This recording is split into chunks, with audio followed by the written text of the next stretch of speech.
An incredible result facilitated by an evolved game plan. Let's go to the footage.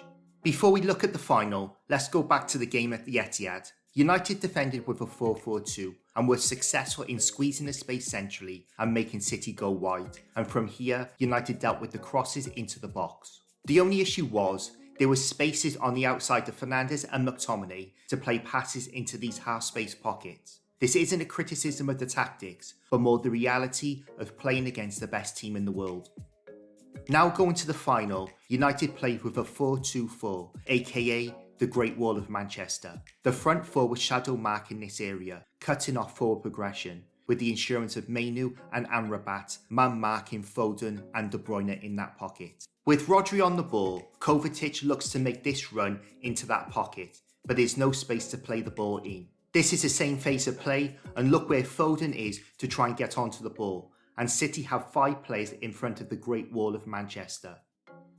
We know City are the masters of in-game changes, and we can see how Rodri has now pushed up to create an overload. And in theory, he has, with him, De Bruyne and Foden outnumbering Amrabat and Mainu, but there is no entry through this wall, with the usual progression angles shadow marked.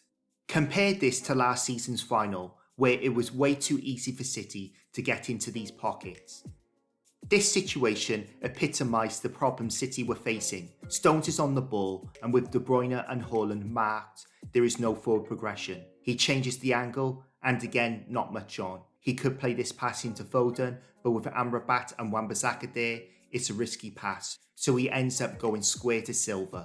And in my opinion, it was brave tactics, because the front four were not marking anyone in particular. They were just zonal marking, which put pressure on them doing their job and trusting what was happening behind them. But this is a situation where it went wrong. Kovacic has taken up this position behind Fernandes. It's not Fernandes' job to drop back goal side and mark him, but he tries to press when it isn't on and leaves Kovacic in his pocket, where he is later found and City have got around the wall.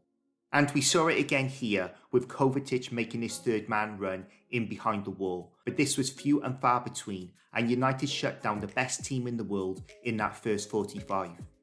On the ball, we saw United play with some ambition. How many times have I highlighted Onana going long from here, but he plays it into Mainu to build the play. This time, it goes into Amrabat from Onana. And this was some lovely football in a tight area, dealing with City's counter-press to create the space for Fernandes for the eventual switch out to Garnacho and shot.